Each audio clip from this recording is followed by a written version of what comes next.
Welcome.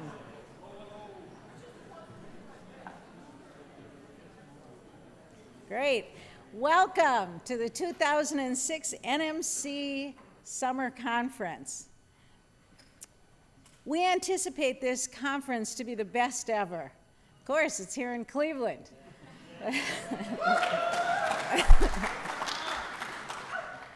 We have over 400 conference registrations, and we have over 90 sessions happening. We're so excited to have NMC in Cleveland this year. As conference chair, I would like to recognize the co-hosts of this event. Along with Case Western Reserve, there's the Cleveland Museum of Art, the Cleveland Institute of Art, and the Rock and Roll Hall of Fame.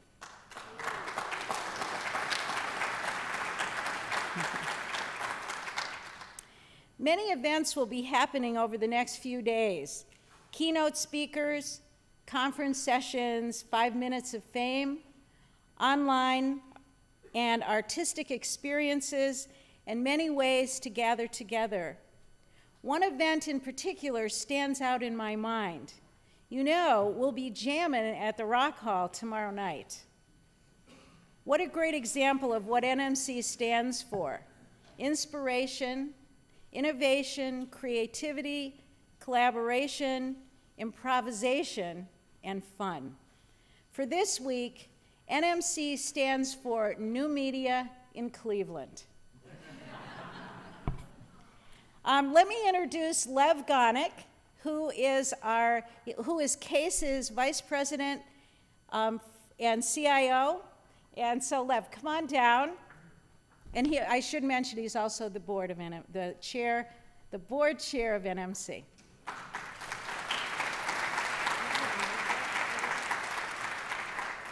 Okay, now you know why Wendy looks so big. Welcome to Cleveland. Woo! It's great to have you all here. I just want to make sure that you put away your pen knives and not etching out anything in the lovely little wood chairs and so forth that you're sitting in. Gum should also be swallowed rather than put under the mahogany wood. This is where intro biology happens, or if you're getting bored and tired, we can also flip to the surgery, heart surgery, open heart surgery that's going on across the street at the Cleveland Clinic.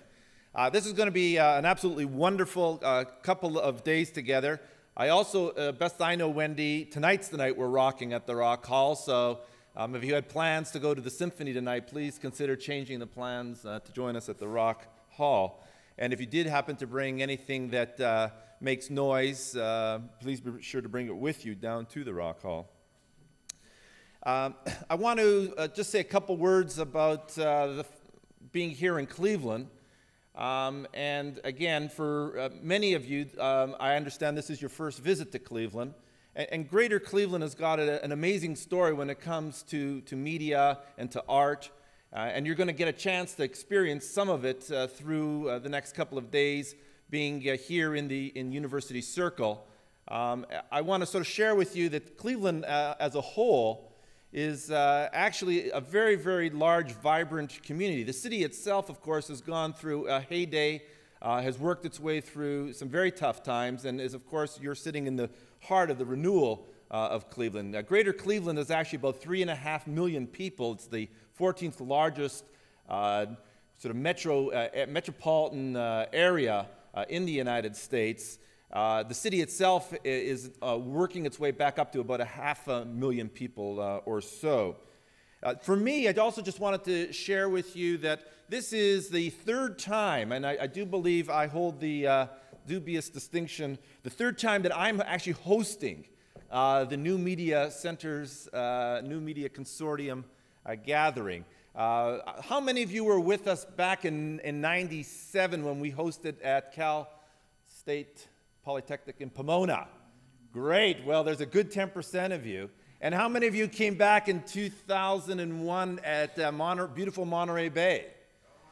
Go. All right, John. Great. Well, more like 20% of you. You know, the NMC is really an amazing organization with really a distinguished career You can obviously read lots about the history of the organization, which goes back really to the origins, pre-internet, the origins of the notion of computer-based media experiences more than a dozen years ago. And this, of course, is part of the legacy of which we're celebrating this week together here. It's particularly exciting for us to have you here in University Circle. University Circle is a fascinating place, and it's all walkable. I know we have buses for all of you to get from this small little 3-star hotel over to University Circle, but it's about a 9-minute walk from here. And so if you and your families or significant others are in the neighborhood, there's just so much to take advantage of. University Circle is really about a community. It's 480 acres, just under a square mile, of more than 45 cultural, research, healthcare, university institutions that really got going about 140 years ago. And so it has this absolutely wonderful, well-developed green spaces with lagoons and parks and bicycle trails. And if any of you are looking for places to jog, you can jog from here through Rockefeller Park, that is to say, the Rockefeller of Rockefeller Park. You can go all the way down to the lake, or you can actually see where Mr. Rockefeller is buried, which is just up the way, in a beautiful, beautiful Tiffany mausoleum in the cemetery just on the other side of University Circle as well. The university in University Circle is Case Western Reserve University, and I have the pleasure of working with Wendy and about 2,400 faculty and about another 3,000 support staff, including Wendy and her team. The university is known for many things. It has the distinction in its School of Medicine, really one of the most innovative and really ground-setting universities for healthcare education, going back now some 60 years, actually beginning what we know in the United States as healthcare education, and a complete reinvention of that curriculum, which we in the technology community are excited to be part of, and Wendy and her team are partners in that reinvention, which will include, more than ever, the use of technology in innovative ways. We are also, in our legacy, part of what is known as the Case Institute of Technology, CIT, which itself is kind of the propeller head geek side of the house. And again, a distinguished history there. Between those two schools alone, there are 14 Nobel laureates, and really part of a distinguished research community that also includes a vibrant and very engaged College of Arts and Sciences, a law school, School of Dental Medicine, nursing, as I mentioned, engineering, applied social sciences, law. And I hope that you'll all have a chance to venture across the university through these next couple of days. A lot of our activities are actually going to be in the School of Management, which is the Peter B. Lewis building designed by Frank Gehry, and represents, if it's a nice, and it is going to be a nice day today, be sure to bring your sunscreen if you're going to be walking from here to the Frank Gehry building because of the reflections that come off the roof. It's better that than in the wintertime when the ice comes down and shoots off. So consider yourselves lucky there. I just want to say one last thing before I turn the chair back to Wendy to introduce our wonderful and distinguished keynote this morning. And that is the role of technology at the university and in University Circle and more broadly across the community. Case Western Reserve University takes great pride in the legacy of technology, which in fact it goes back well before networks. I'll skip those 140 years of the university's technology tradition and just invite you to take a look at the web pages if you want to learn some about that. But early on in 1983, 84, I remember at the time being a graduate student up in Canada and hearing something early on about something called Freenet. How many of you remember Freenet? Great. I mean, that's 70% of you here. Freenet, Freenet is a Case Western Reserve University original contribution to networked communities, well before there was a Mosaic browser. The notion of actually creating repositories of what we hoped would be useful and engaging information shared over simple things like Gopher and other kinds of ways of accessing online information. And the tradition of Freenet continues at Case Western Reserve University, both in the networked infrastructure and, more excitingly than the infrastructures, the applied applications, creating distinction in the areas, again, of medical research, in the areas of humanities, arts, dance, music, engineering, ongoing exciting use of the network for video conferencing. I'm mindful that this year our Nobel laureate nominee case, Michael Scharf, who some of you may know from many, many presences on television, if you are a netizen as opposed to simply someone who sits in front of the TV. Michael's blog and webinars, video conferences on the trial in Iraq with Saddam Hussein. He was actually the lawyer who helped to train the judges in Iraq for the trials that are going on. That particular blog and webinar and video conferencing downloads and hits are in the millions on a monthly basis. So the distinction in terms of the campus continues in exciting and in profound ways.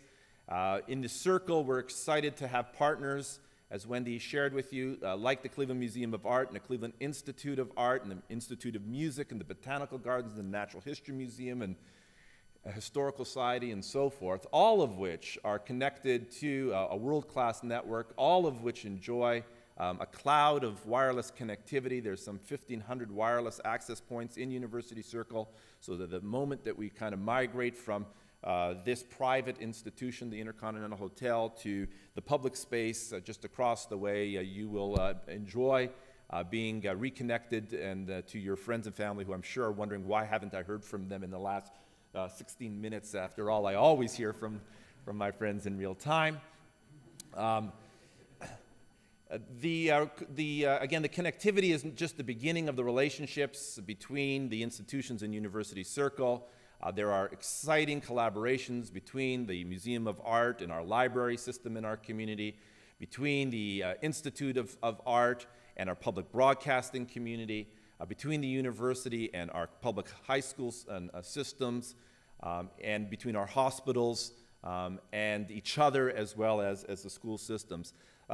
Those projects, that coordinated effort that goes on here, it's very much centered at the university, but now encapsulating a huge part of our broader community, is a project called One Cleveland.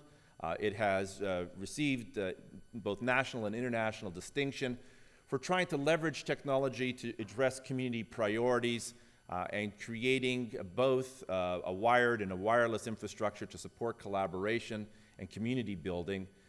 Later over this summer and by September the 13th, which is our Cases Community Day, there will be a wonderful extension of the connected community that we enjoy in University Circle to 5.7 square miles around the university, touching dozens of healthcare, community healthcare, community legal, churches, community centers, schools, all connected to the One Cleveland mesh network.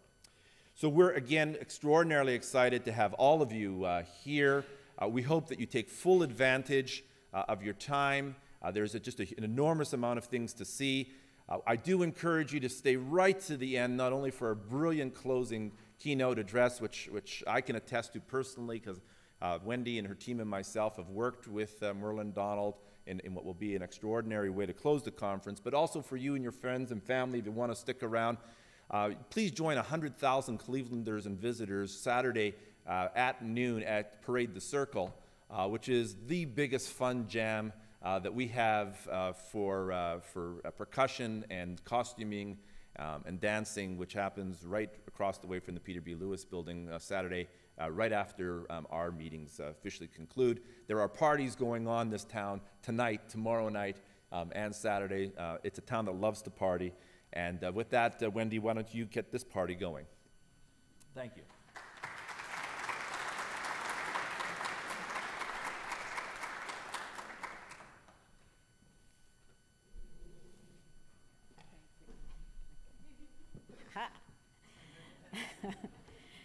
Okay, I would like to take a minute now to introduce our keynote speaker, Brenda Laurel. She is a designer, researcher, writer. Her work focuses on interactive narrative, human-computer interaction, and cultural aspects of technology.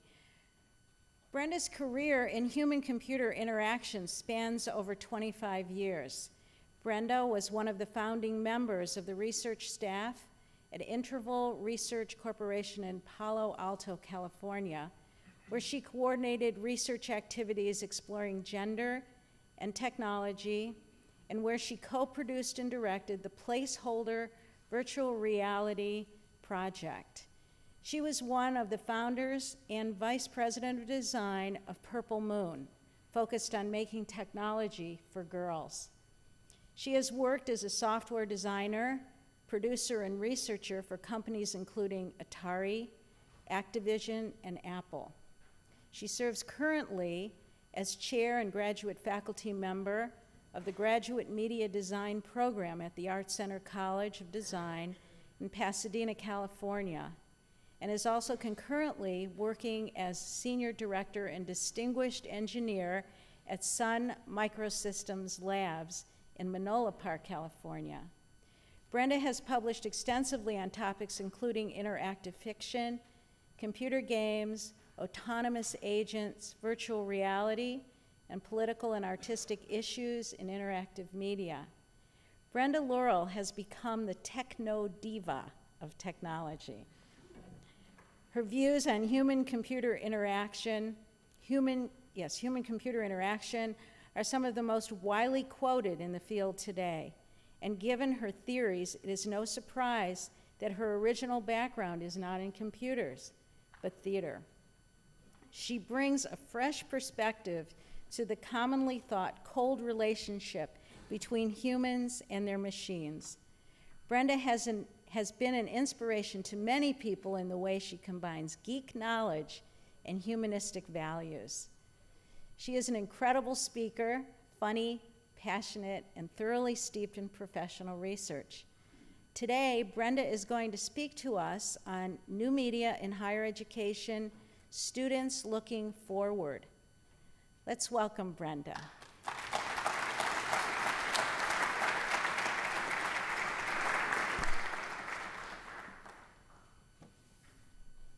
Howdy. Thanks to Wendy and Larry and Nancy and everybody else. This techno diva thing, I got to tell you, the reason I've made money as a consultant in human-computer interaction over the years is because I can break things by looking at them. I brought the wrong connector today, you know. Somebody had to go over to the university. So that's, maybe it's just the ignorance part that makes it work so well. So here we are, Cleveland. Wow, Lev, it's so impressive. The last thing I heard of Cleveland was Randy Newman singing, "Cleveland, City of Lights." Anybody remember that? We'd all like to forget, but it is one of the few good things that Nixon did when the Clean Water Act came out of that little burning river incident here. So we have to be happy about that. So I want to talk today about things that you probably already know, but maybe this will get you excited about knowing them again in some different ways. I want to talk to you about an approach to learning and technology that we've been developing at Art Center and that I've seen growing around the country, both in secondary and higher education. But I want to look for a minute at our history. These pictures probably look familiar to all of you. In the beginning, there was computer literacy.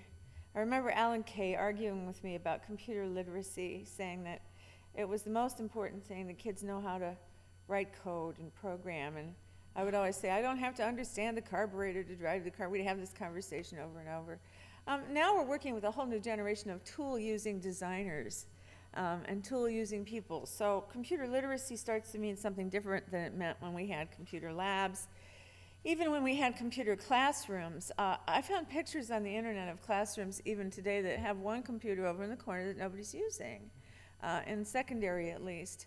So that model has sort of failed. In fact, I would argue that the whole idea of computers as an object of study is irrelevant and inappropriate to everybody but hardcore computer scientists at this point in time.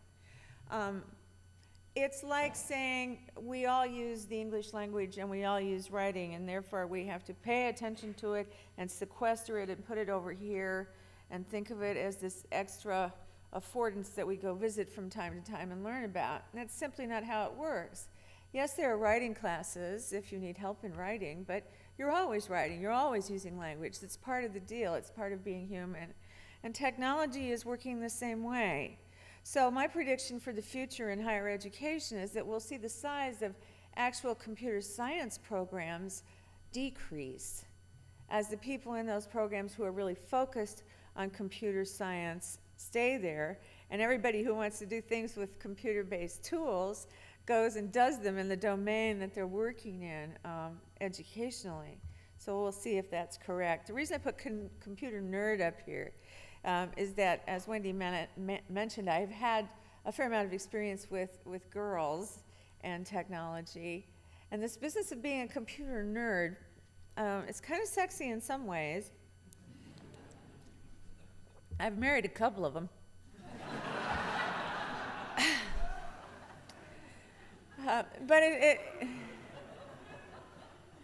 But when you yourself as a female become one, then it's more troublesome.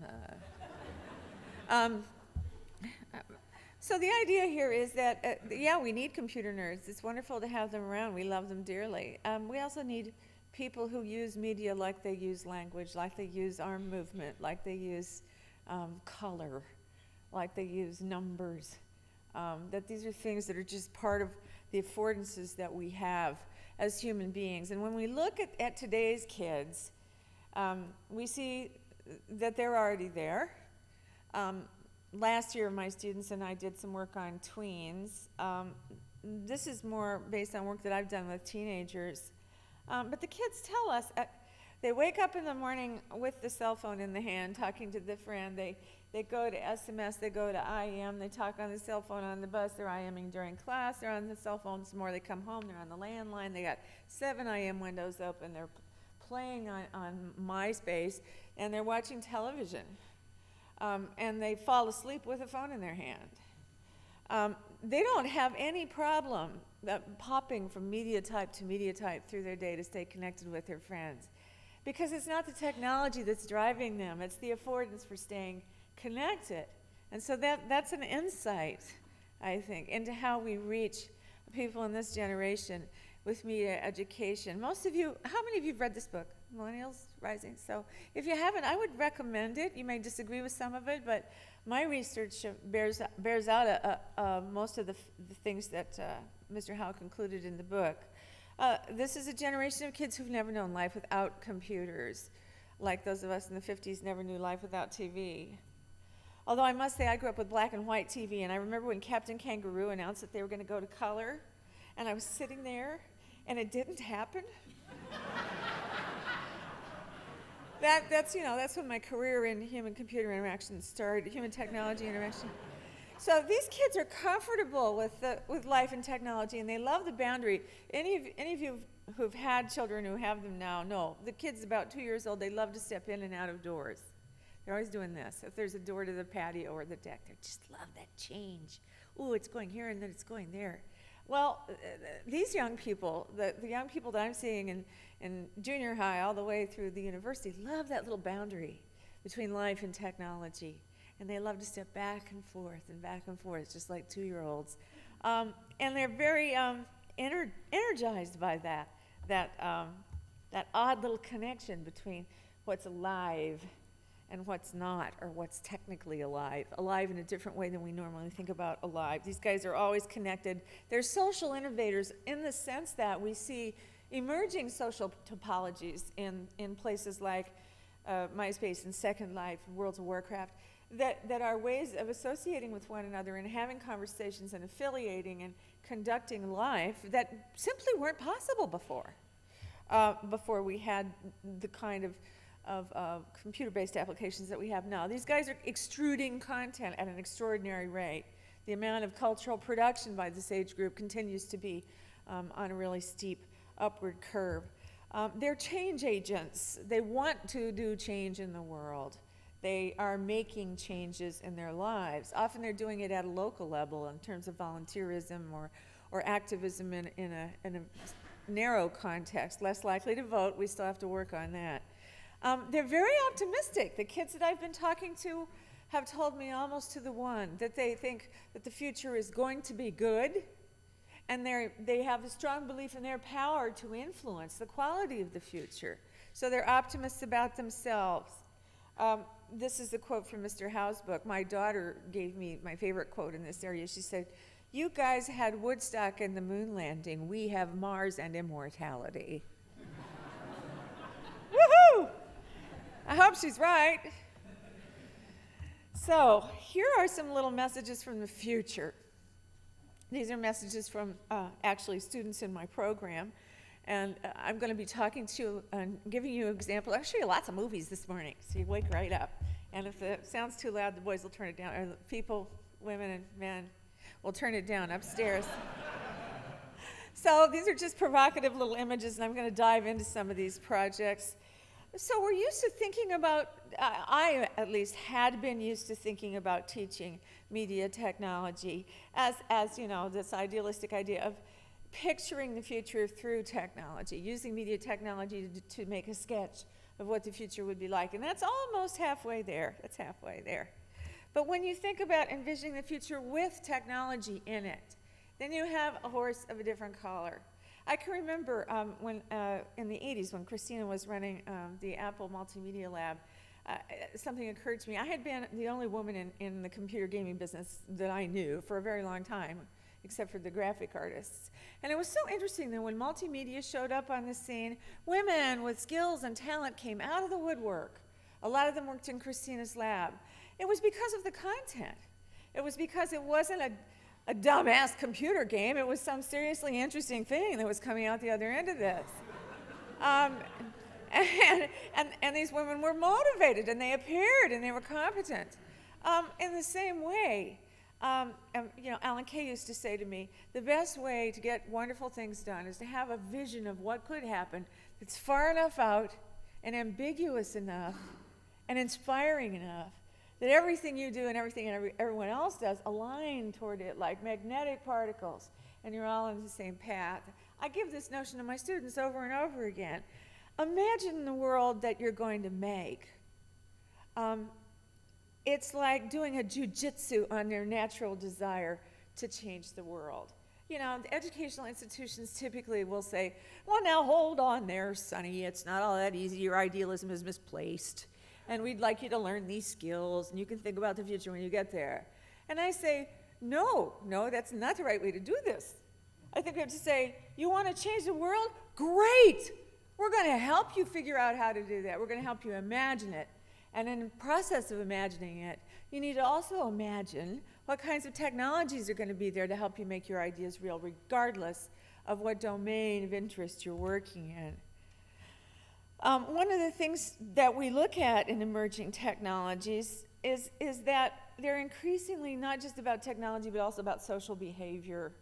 So you can make a lot of predictions on the basis of a social evaluation of the trajectories of change in technology. So in networking, because of locative technologies like GPS and the possibility for sensor networks, we can envision a whole new kind of urban landscape, for example, or the kind of educational landscape that Lev just explained to us here. I went to E3 a few weeks ago, and after 30 years of watching the game business be this boy bastion, I saw the new Nintendo controllers. Have you guys seen these things? With the accelerometers in them? So you can bat a tennis ball, you can conduct an orchestra, you can fence with somebody, and they've got, you know, 80-year-old Chinese ladies and 4-year-old little boys and all kinds of people that never were part of the party, walking into these kinesthetic activities in computer gaming. It opens up content domains that are not going to create allergic reactions in middle-aged women, you know? The industry is blowing wide open as we sit here. It's just extraordinary what's happening, and I've waited so long to see this. And it's so much about controllers. It's also about this sort of drip, drip, drip on the old action gaming paradigm of things like massively multiplayer online computer games, and the way they've morphed into just social spaces. Second Life is such an amazing example of this. How many of you know Second Life? Do I need to, so you know what I'm talking about. So you see people taking Second Life money and buying real things on eBay with it, and you see people taking real money and buying things for Second Life on eBay with it. So you have that 2-year-old going back and forth across the boundary, right?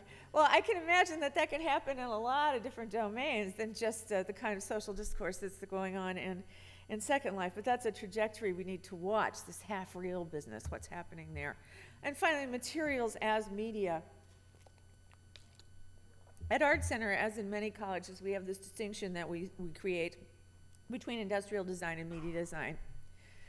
And the boundary appears to be going away, or at least it's getting a lot more difficult to determine where it lies. Because objects can behave as media, it's appropriate to think of objects as media in some cases. And with the coming new technologies that we're already seeing in interactive objects and spaces, that's only going to be more so. So that there's a kind of reconfiguring of disciplines that needs to go on between media design and industrial design and architecture and environmental design as we see these new technologies emerge. And that's very exciting stuff. I'll take a minute for those of you who haven't heard me talk before to just run you real quickly through the process model that we use in our program. And what I'm trying to recommend here is that this kind of process model can be used by teachers of history, by teachers of social science, by teachers of biology, to help students envision what they're going to do in the future in their discipline. We start with a design challenge or a goal, as any project does in any kind of class. The students can design and conduct their own research, which has turned out to be a really important part of our program.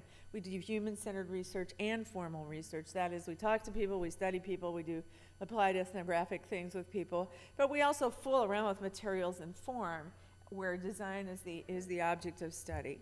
And when we're in a content domain, obviously we're doing research about that as well. After the research has been understood, analyzed, interpreted, the students are invited to add their values back into the mix because, of course, they've been very objective during the research phase, and to take what they learn and what they believe is good and right and true and ought to happen, and put those things together and make a creative leap to describe, to begin to visualize a kind of system or thing that could happen as a result of their research.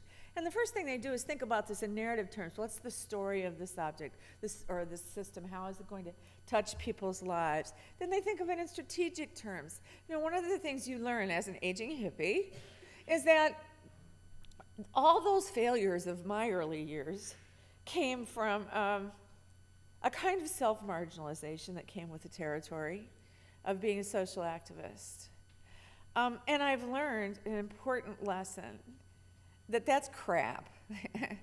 And that if you place yourself at the center of the work, you are no longer marginalized. It just goes away as an issue. So strategically thinking, what does this mean? Well, it means that if I've got a great idea, just having the idea isn't good enough.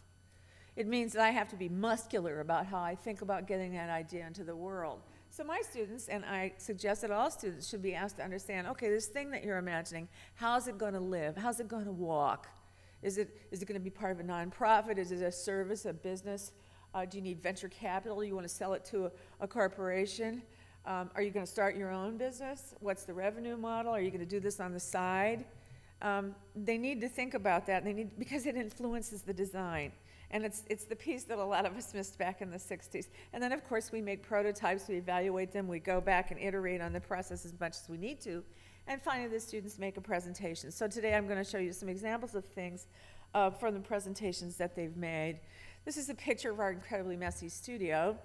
The students began their work in our program with a one-year intensive collaborative project called Super Studio. And if you've heard me talk before, you've heard me talk about that. I'll give you one example at the end of this talk.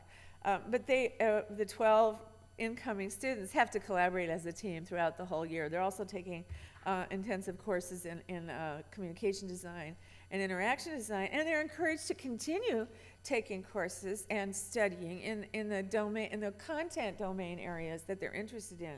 I have kids that come from neuroscience. I have a kid coming from West Point next year.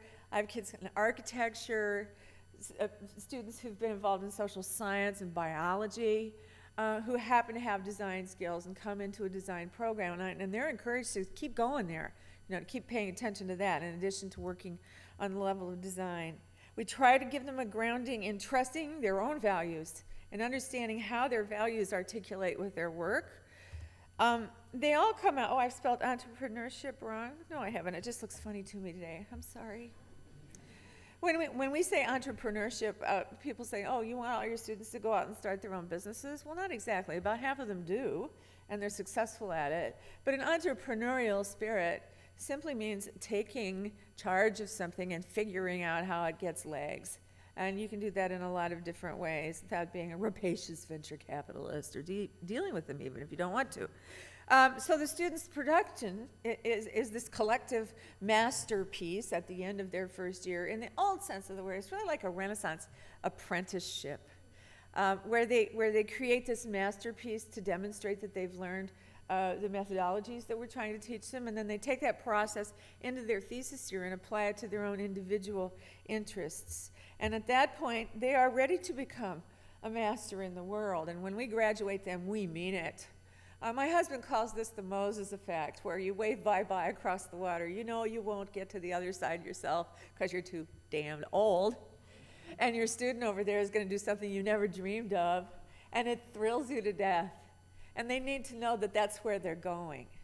And they need to feel the joy and delight of that and know that they're a master of their craft. Okay, so how do we engage the world? I mean, we generally, we the human race, we the students and teachers in this room. Here are some of the ways my students engage the world, the issues that they're concerned about. And I'm going to show you some examples of work that's been done in each of those areas and then uses media technologies in different ways, hopefully just as an inspiration and an early morning entertainment. Quality of life. Laura Crawford produced this project last year. Her initial observation was the commodification of animals was nasty. In the city of Los Angeles, we put down about 60,000 living dogs and cats a year. That's a lot. There are a lot of programs out there. There are shelters. There are issues, though, with people not understanding how to take care of animals. Bringing a dog back to a shelter because they have to move to an apartment that doesn't accept animals, realizing that the animal's too big for their kids, whatever it is, there is an issue with animals and how animals are cared for and the kind of awareness people have about how to take care of them and whether or not they'd make a good animal parent. So Laura designed a transmedia system that involves a collar, a retail installation, and an online community to help address this problem of the commodification of animals. So looking at the retail system, this is a kiosk-like installation that could live in a pet store, for example. And there's an invitation to take a matching test if you're interested in getting a pet. And if you do that, you might get a picture of a pet that's in a shelter that meets your criteria. Our imaginary user here has decided he needs to really get down and take the test about compatibility so he can figure out what kind of dog he wants. When he's done that, he's made a selection. He wants something close to a Labrador or a Labrador mix. The shelter is called. The one dog representative at the shelter goes out and gets the pooch. And then something funny happens. Yes, that's right. Action at a distance. So this guy gets to play with his dog by video at the shelter. How peppy is the pup? Is this the right dog for me? Am I having a good time? And this guy, in this case, decided, yes, it was indeed the right dog for him. Here's the special collar. Yes, it is Bluetooth enabled. It has a blog camera, an RFID tag, the name and owner number, and the smart fabric shifts colors to send messages to the owner, like it's time for Advantix, so it turns purple, right? Yes, the dog is being tracked by GPS, so you can see where the dog is in the neighborhood. You can also see the dog's blog camera view, so you can see that he's like interested in the water here today. You can look in on him from work. When you take your dog in the store, the RFID tag on his collar activates a display on the shelf, so if a product is really good for Kenji, yeah, you can see Kenji's getting 4 bones for this product, and he's getting a discount because he's a member of the One Dog community. And when Kenji's at his trainer, he's done such a good job, the trainer sends Kenji a bone over his cell phone. This acts as a reference later on when Kenji's owner wants to move into an apartment and the manager's a little bit resistant to the idea. And now Kenji has a website, his own blog, and lots of bones that are good references. This is a really stunningly cool idea.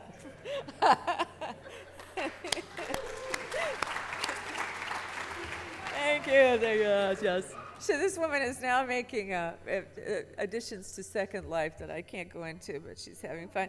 Here's another approach to quality of life. It's very different. Sean Randall was an Army brat. He moved about every year and a half. So he had that experience growing up. He's also a member of the Latter-day Saints Church. And so he has a lot of experience in community building and talking to people and riding bicycles and wearing ties. He is one of the best, most self-disciplined, emotionally gentle human beings I've ever met. His project was called On the Map, and it's for military kids. This is an amazing number. These kids are moving, this 1.2 million kids are moving every year and a half, year and 3/4 on average in the military. So they're always picking up and going someplace, leaving their old friends, making new friends. And it's a chore, and it's difficult. So Sean looked at that as something he wanted to try and create a solution for. So it's a transmedia system. It has a website. It works a lot with cell phones. But the idea is that you connect with kids to the city where you're going. You find out about stuff. You have homies before you get there. There are things to do when you arrive. Here's a great little movie he made. It's about 2 minutes long, but I think it's worth watching because it tells the story better than anybody else could.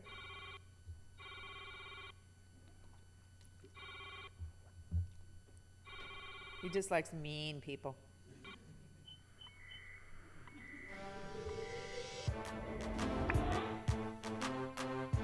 Here he is in his new home, just walking down the street with nothing to do. Oh, what's that? It's a poster for a dance. Sounds good. Now imagine what that would be like. Yeah, I'm walking in the door and... Oh man, it's country music. Oh. Bummer, not good, not good. So he's looking now for locative tags in the environment for kids who are interested in hip-hop who are in the On the Map system. These are military kids. And he's found one. Sending him a text message. Meanwhile, his friend is at the dance. Looks like hip-hop to me.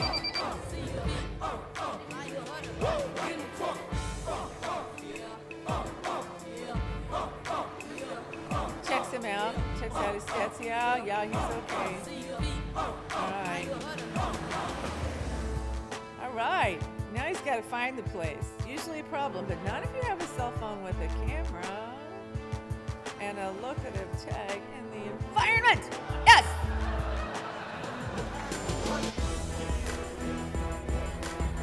Cool. Looks like the right kind of...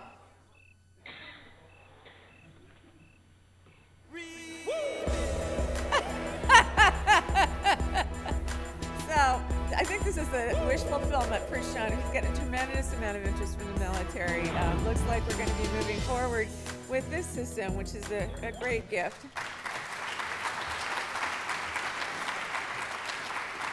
I'm going to tell these kids you guys clap for them. That's so cool. I'll go through some other stuff kind of quickly. Strange design was developed by a guy named Scott Nazarian, who now actually works for me at Sun Labs. We're building wonderful, strange things together that are probably totally irrelevant to Sun, but that's a problem for another day. Scott was fascinated with augmented reality, and since we were in Hollywood, and he wanted to figure out some jazzy, important things to do with augmented reality, he decided to apply a kind of fantastical idea about augmented reality to the problems faced by an assistant director on a film set. So the display that you see is actually an augmented reality display that the AD would be using. What Scott was really doing was designing completely new UI paradigms that broke out of the box, the traditions of UI, which we've all grown to love and hate. And I'll show you a quick movie of what he did so you can get an idea of what he means by strange design. I'll talk you through it.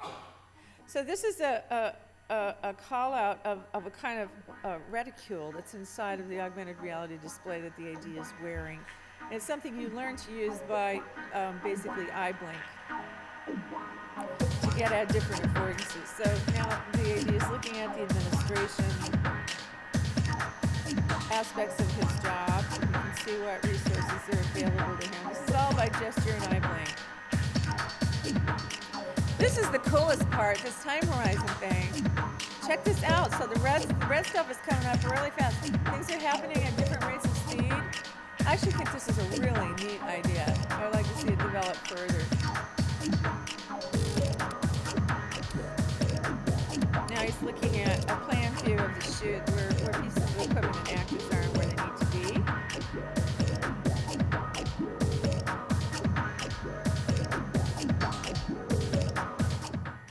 So that's strange design. We're building holes in space right now at Sun. It's really fun. That have some of these strange aspects to them. Another student, Matthew McBride, did a project called Telepath. It's worth calling out his strategy. It's probably hard for you to read this on the screen, but he says, a digital scaffold on which emerging communities and individuals can build visions and histories of themselves and their city.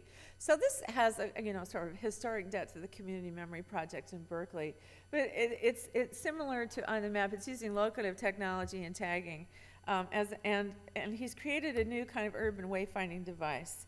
He calls what he's done a human environment interface, and here's what the device looks like. So it's a liquid crystal display, transparent liquid crystal display. It has a compass, accelerometer, gravitometer in it, and some flywheels to make menu selections. Here's a call out of what the interface affordances look like. Basically, this is the way of looking through this thing at your city and seeing either information about categories that you think are important, or recommendations from friends of yours, or comments or tags that have been left by anybody. You can also look at pictures that people have taken of a particular place. And the wayfinding affordance at the bottom, the green areas are how many things in that direction are matches in terms of your personal network, and the white things are just in terms of what the things actually are. So that's an example of how the device would work. You know, when you turn it horizontal, you get a map view. Isn't that smart? Here's a close-up of the map view. He's put a lot of different kinds of filter affordances in it. You can also set this map on the table and scoot it around and see your geographical location. Here's a vision now for something completely different. Annalie Kimji is a Shiite Muslim fellow who came to us from Tanzania. He wanted to investigate the urban culture of Islam. But he wanted to investigate it from a particular philosophical perspective. In his view, and in his thesis, he did a lot of work on the history of Islamic cities. He poses that there are two kinds of spectacle that go on in these cities. There's a spectacle of prayer, religious art, the mosque, and there's a spectacle of trade. And his theory, and one which is shared by many Islamic historians, is that when these things get out of balance is when Islam and Islamic cities have trouble. So right now, in terms of the situation for example, with Islamic extremism, he would say that the balance has gone too far towards the spectacle of prayer, where too much emphasis is being placed on the religious aspects of life and not enough on the aspects of commerce and trade and outward-reaching things. It's a very deep theory, and he took a lot of it from religion and philosophy, but also from Islamic art.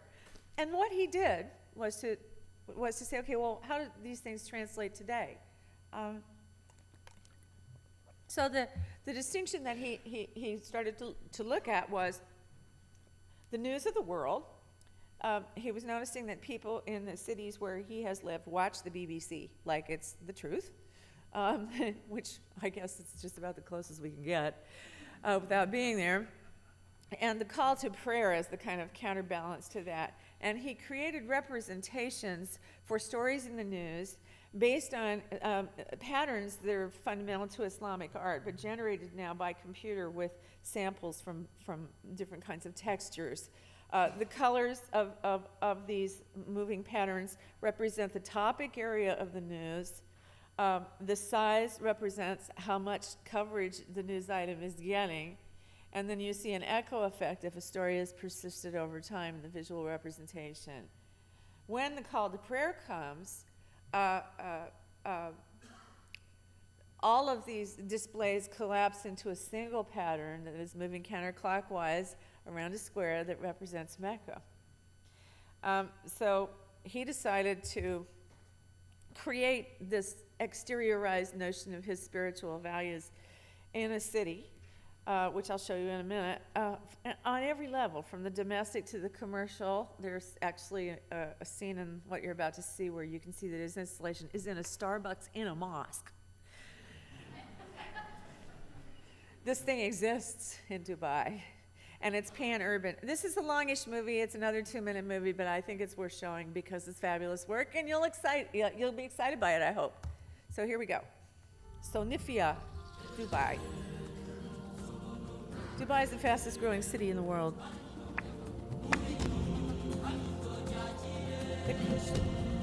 The construction statistics are incredible. This man is living in an underwater apartment in one of the artificial islands in Dubai. His neighbors with Elton John, Michael Jackson. He's looking at the news with gestural interface on his smart paper wall.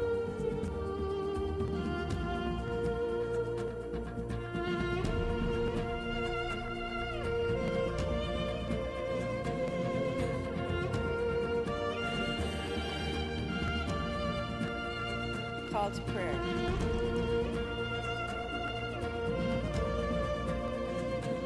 Projections on the buildings of the city.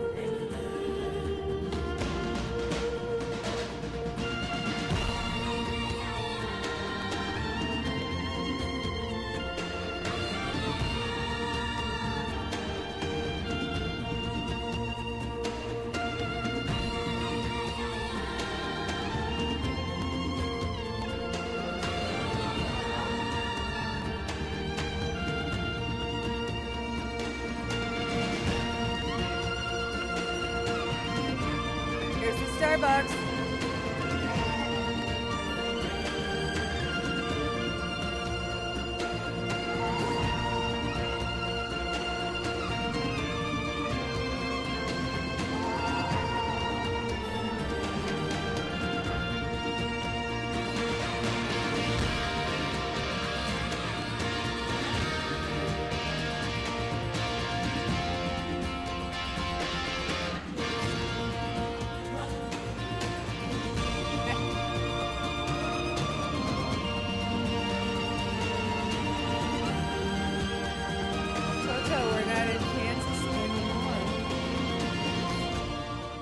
Isn't it cool?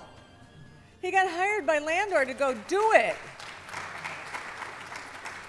The guy was airlifted to Dubai like the day after he graduated by Landor, and they said, "You got 5 years, let's do this thing." Isn't that cool? And Dubai's kind of messed up, but it's cool anyway. Here's a piece that one of my students did on the topic of play. We got 2 to go. Here's one. Jennifer Darmore is a tinkerer. She likes to make stuff. The first example here is a very large-scale guitar that lives outside of a music store. That's a gesture interactive guitar being played by a guy.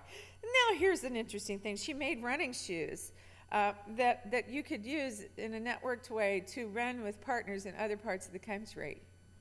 So if my jogging partner's in New York and I'm in LA, we start running, and if my shoes turn green, I'm ahead, and if they're yellow, we're even, and if they're red, well, I'm falling behind. She's got some great video, but she had this little other student who's a very small woman running this demo, and it was like watching torture, because the student just got run all day. It was pretty funny.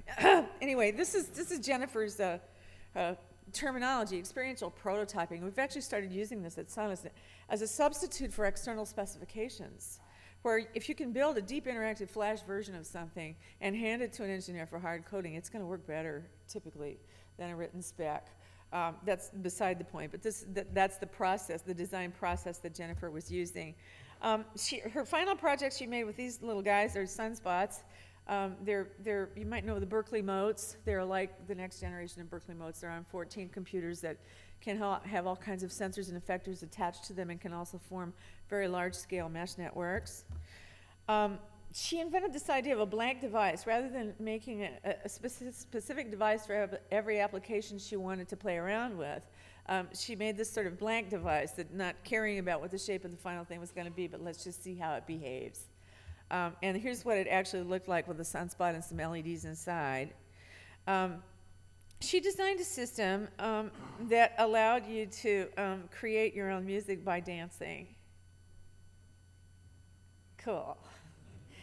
Here's a little kiosk. The people looking at the kiosk have chosen to look at one of the persona characters that she's represented and to see how he uses the system. These people are hanging out on the porch. So it's like the old theremin idea.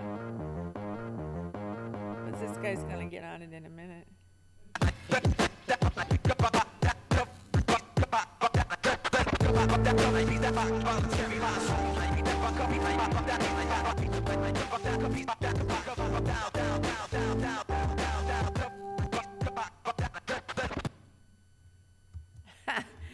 So that was really well received at Sun. Jennifer demoed it herself live and got some of the engineers up dancing with the thing, which is insanely funny.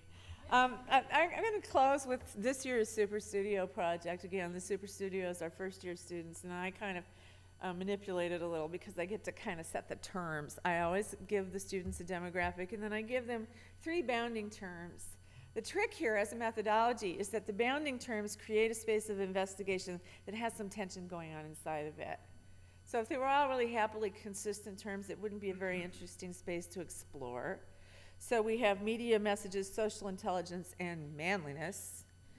And I'm asking the students to look at that intersection in the lives of 6-year-old boys and figure out if there's a way to make an intervention. The terminology we use in our studio, I'm hearing it more in the world too, is this idea of cultural intervention as being something that designers do. But I think it's something that people do, that people want to do. They want to make interventions. They want to change the direction of things. I always tell my students, somebody makes culture, it might as well be us, you know? And in any discipline, I think that's true. Your students are going to be the wellspring of the future. So this kind of investigation is worth learning how to do. And I did so much work with girls, I thought, these boys, they're not having such a happy time.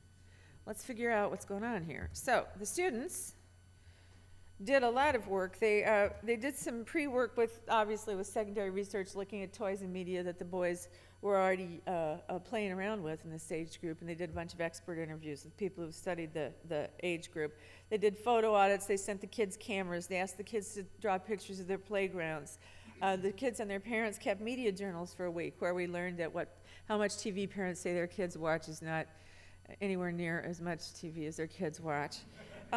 This is an interesting one. We did magic bags as a kind of homework. So each night the child was given this set of cards, three identical sets of cards, which you can see on the top illustration, and asked to pack a bag for mom, a bag for dad, and a bag for the kid. And then what you see below is one of the ways that's sorted. So when you took all those contents out, you could see, so along the top of this display, you're seeing what the adults have in common, but not the kid. And then there's mom only and dad only. In the middle, we have shared affordances. At the bottom, we have kid-only affordances. So we began to see patterns here, where some significant number of these children were only, really sequestered from the adults. They had their own thing down here, and there wasn't very much of it. A lot of them were really dad-identified. We learned some other stuff, like, for example, mom always had the money and the credit cards. My mom was the go-to person for bucks, which, kind of surprised me. And it shouldn't, though, with 3 teenage girls. It's been going on for a long time, so at least I know it's normal. This is their research video. I just thought you should see it because it's so loving and it's so much fun. There's such value in getting them out there to meet the people.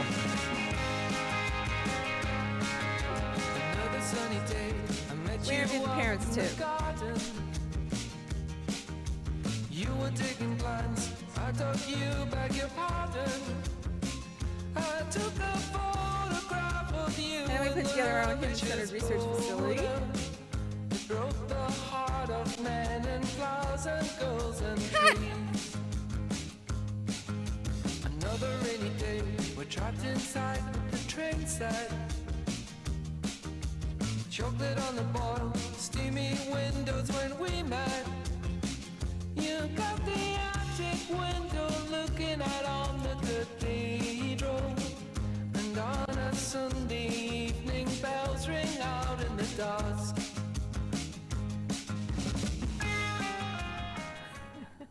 So they had some fun, and so did I. It was just great. I mean, these students don't normally engage these little guys, and they're so delicious. They're so wonderful. I had no idea. So one of the things I always ask the students to do is to take a moment and figure out how you're going to represent what you found out, because the way you represent your findings has a lot to do with what you learned from them and what you're able to do with them. So for example, here's a mobile, one of 3, that described how the kids visualize their playgrounds. We learned that some thought of them in terms of activity, some in terms of structure, some in terms of people. And that sort tended to correlate with some other traits that we found in the data so that we could begin to construct personas. And we ended up with 4 of them. This year, we always represent the personas in different ways, and this year the students decided to represent them as curiosity cabinets. So our 4 little canonical little boy personas that came out of our data got represented by these little models of their bedrooms, where the back wall was hopes and aspirations, the ceiling was dreams, under the bed were little secrets, there was the media wall, and there was a narrative wall. So you got a real full picture, and then on the outside of the boxes, there were little scenarios of those kids working through the day. And then we used this room, which had a bunch of curated toys and stuff, a swipe wall, the curiosity cabinets, and other affordances, brought a bunch of people in and did brainstorming with the objects. This exhibit is actually now being used by the design-based learning folks for K-12 at Art Center at night. It turned out to be a really rich way to do brainstorming, and we're going to keep working on it. But here's what happened. We learned that kids, that little boys, are getting messages from media almost exclusively that they want to be a hero of some kind, whether it's a fireman or Spider-Man or a race car driver. The hero message is coming through strong. One of the things we did was ask them, who are you, who's your enemy, and who's your friend? And we gave them a bunch of characters to pick from. Everybody wanted SpongeBob to be their friend, but nobody wanted to be SpongeBob. So the winners were, Spider-Man and NASCAR drivers. NASCAR drivers, who knew, But at the same time, the parents are saying, I don't want my kid to be a hero. I want my kid to have a stable life. I want him to keep his head down. Wow, man, I grew up in the 50s with people saying, you can be president, you can go to the moon, And these guys are telling their kids, keep your head down, be an accountant. And the media is telling them, be a hero. Whack, spank, What a messed up situation for these little guys. So there's a pain spot there that we could address. We learned some things about outdoors. Outdoors is unbranded, indoors is branded. Didn't know that at this age. We also learned that these guys just jones to go outside and play. They want to go outside so bad, and they have so few opportunities to do it. They also want to go outside with Dad, which is a problem we can't really solve with media. But they want to go outside much more than they're getting to. They don't want to actually had kids saying, I hate it when my mom makes me stay in and use the PlayStation. Go figure, right? So that you find out stuff when you talk to people. The students brought some values then into the mix as they thought about design. We want these little guys to have self-esteem. Whatever it is that we make for them should be enhancing of their self-esteem. We wanted to encourage social interaction and collaboration. We want whatever the content of this thing is to have value for their futures. And we wanted to heal this little wound between being safe and keeping your head down and being a hero. So how do we do that? The concept was for reactive toys where kids could attach sensors that would create different effects on the toy. The toy is a ball-shaped thing like this. You'll see it in a minute. The sensors are all powered by renewable energy. So this is the trick pony, right? This is where the kid gets to learn about solar panels, about wind energy, about kinetic energy, about water moving things, hydro energy. The batteries, there's one set of little rechargeable AA batteries in this thing and a rechargeable battery case, and that's it. If you leave it outside in the sun all day, it's going to really act up at night. It's going to dream, show you stuff. Further, if you connect them with other kids' bluxes, unexpected things happen. So we knew we had to wrap a narrative around this because these guys are really narrative heads. We built a story and a quest that would help them be heroes with these objects that we hope they'll take on and say, oh yeah, man, I want to design, hydroelectric stuff, or else I want to figure out, how to improve the efficiency of a solar battery. I can be a hero that way. That's the way between. That's Captain Kirk's third alternative. And we knew from our study of them what kind of play patterns they like. So I'm going to show you. I'm going to show you the setup for the narrative, which we would have shopped as the pilot for a television series, and then I'm going to show you a commercial. The year is 2015. The sun has been a source of light and inspiration for those on Earth since the beginning of time. However, it is only a recent discovery that life on the sun does exist. These solar beings, known as Solarians, inhabit a region called Sunspot Valley. In order to sustain living in such high temperatures, they have learned to create technologies to sense, adapt, and replenish their environment.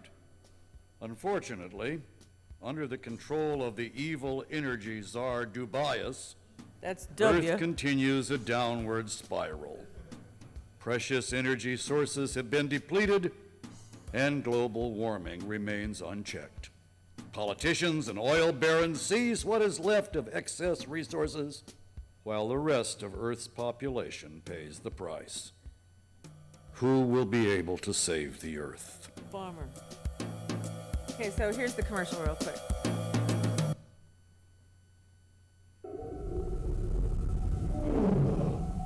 That's a blux coming from the Solarians.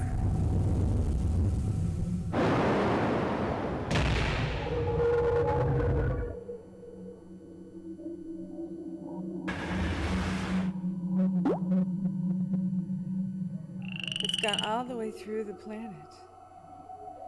Now it's cooling down.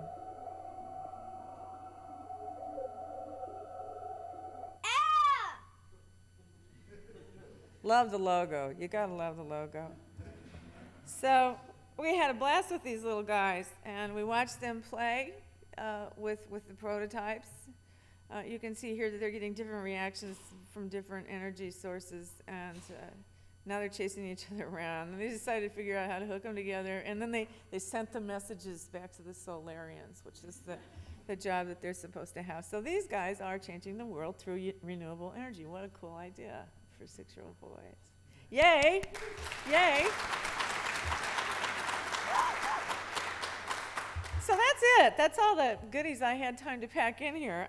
And I want to thank you for being so attentive and appreciative of the students' work, and encourage you to think about talking to your students and creating affordances in your institutions where it's not about learning media, it's not about learning about computers, it's not even about learning how to use tools. It's about learning what you need to know to follow your dream, to change the world. Thanks.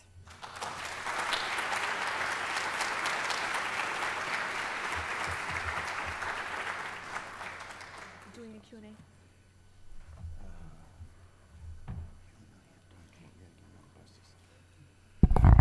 When Brenda and I were talking, oh gosh, I guess it's been 6 or 8 months ago, about her coming out here, I asked her, you know, as we were going back and forth about the topic, and she said, well, what should I talk about? And I said, well, I don't really know. What would be really cool is if you could just, you know, send them out of the room really thinking about things that are important. How do you think she did, huh?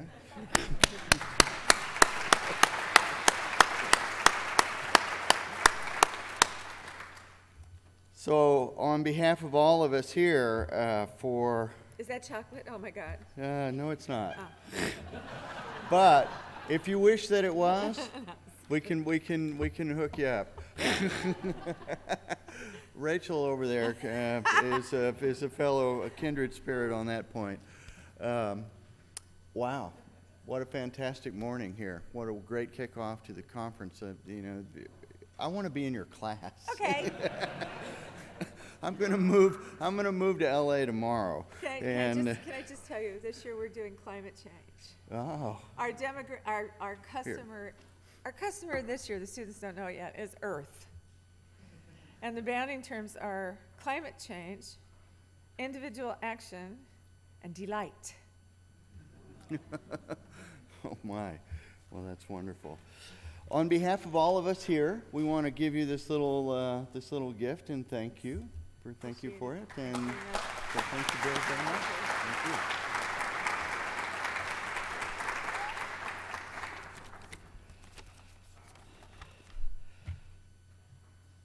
So here in a few moments, we're going to be moving to the front of the hotel and to the buses. But before we do that, I want to take care of a few things. First off, I want to thank Apple Computer for the wonderful reception last night. I hope everybody enjoyed that.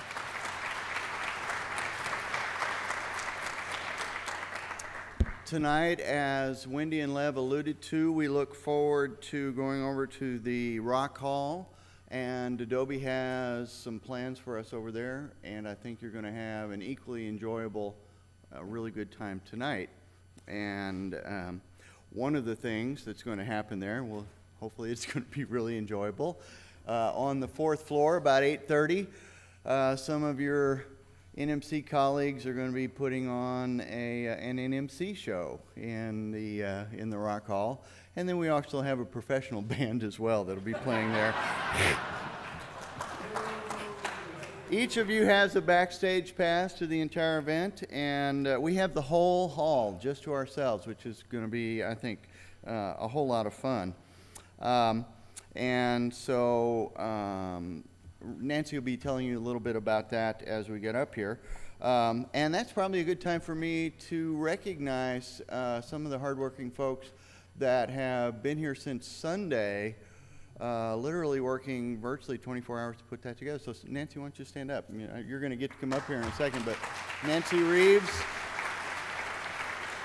this couldn't happen without her. She is definitely the glue and the inspiration to all of this. And next to Nancy is Alan Levine, the newest staff member of the NMC. Rachel Smith.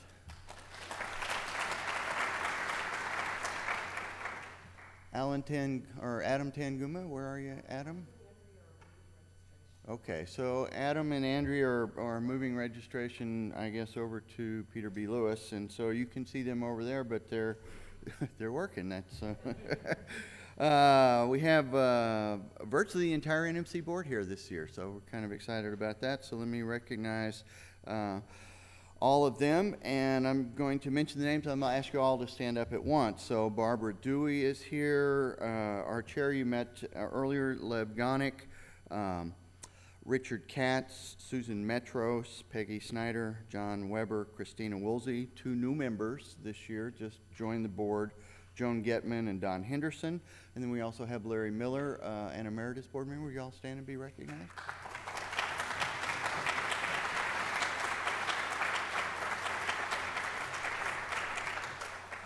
The NMC board members all have a blue tag at the bottom of their name badge, and so I encourage you to visit with them. They're all very interested in your ideas about where the NMC should go and the kinds of things that we ought to be thinking about and doing. And we're going to be having a meeting on Saturday to talk about exactly that. So if you catch them in a session or a hallway or at a reception, please do make time to do that. We have a lot of new members with us this year, and so I'd like to ask the folks that are here for the first time to stand, if you would. Anybody that's here for the first time, welcome. Now, I noticed a bunch of you that stood up didn't have that little red thing. If you wear that, you good. If you have that on there, you'll be glad tonight at the Rock Hall, because good things will come your way. So look in your registration packet and stick that on there. You want to get one. All right. All right, so Nancy has some housekeeping things for you. So with no further ado, we'll get Nancy up here, and then we'll relocate over to the Peter B. Lewis, where I want to let you know that the Case folks have set up amazing wireless access for us. All you have to do is open your laptop, open a browser. Under any tree, anywhere you are, you're going to have the most amazing bandwidth access that you could possibly want. So we're going to be over there most of the time we're at the conference. That's where you're going to have your great bandwidth. So take your laptops with you when you go over there. Nancy? Thank you. Good morning. I just want to point out a couple things today to help you get around the conference for the next few days. We are moving, as you've noticed in the program, each day between this area and the Peter B. Lewis. And so for your convenience, like we just said, Adam and Andrea, they're going to be moving the registration desk each day to where the majority of the people are. So just know that there's always help at the registration desk at each area. Another thing that we have contracted with the shuttle buses, we did a lot of changes yesterday. So if you don't have the pink bus schedule, please be sure to stop by the registration desk and get one, because there were quite a bit of changes. And there will be shuttles coming between the Intercontinental Hotel, this hotel, the Suites, the Village, and the Peter B. Lewis building. But it's one shuttle that's going around a circle. So just be a little bit patient, but they'll be there. And I think as the time goes by each day, by the end of the day, they kind of get off track because of things that have happened during the day that are beyond their control. There will be a phone number at the bus signs for you to call if you do have an inquiry about that. Let's see, this afternoon, we're going to have our special poster sessions. And this year, we're adding a new feature to that, and the posters are going to be judged. So that event's going to take place from 3:30 to 5:30 in the lower level of the Peter B. Lewis building. So please be sure to join us then. And then tomorrow, we're also having a very new special event with our corporate partners. We're going to have a corporate partner showcase tomorrow from 4 to 6. It's going to be in the ballroom here at the hotel, and it's going to be a really fun event with a lot of prizes, good food, cash bar, and all that. So please be sure to join us for that at that time. Today, when you get to the Peter B. Lewis building, there's a tent. As you walk out the building, it's on the right-hand side, and it's just about a block down the road, but there's a tent, and that's where lunch is going to be served. It's called Freiburger Field, and it's just a block away. Continental Breakfast will be there tomorrow. Hands-on tickets. This year, our hands-on tickets, we were out of them within 12 hours of sending out the email. And so if anybody is not going to go to one of their sessions that has the ticket, please return it to the registration desk. and that way others could benefit from using that ticket. And if you don't have a ticket and would like one, check periodically at the registration desk. Tours, there's several tours scheduled throughout the conference.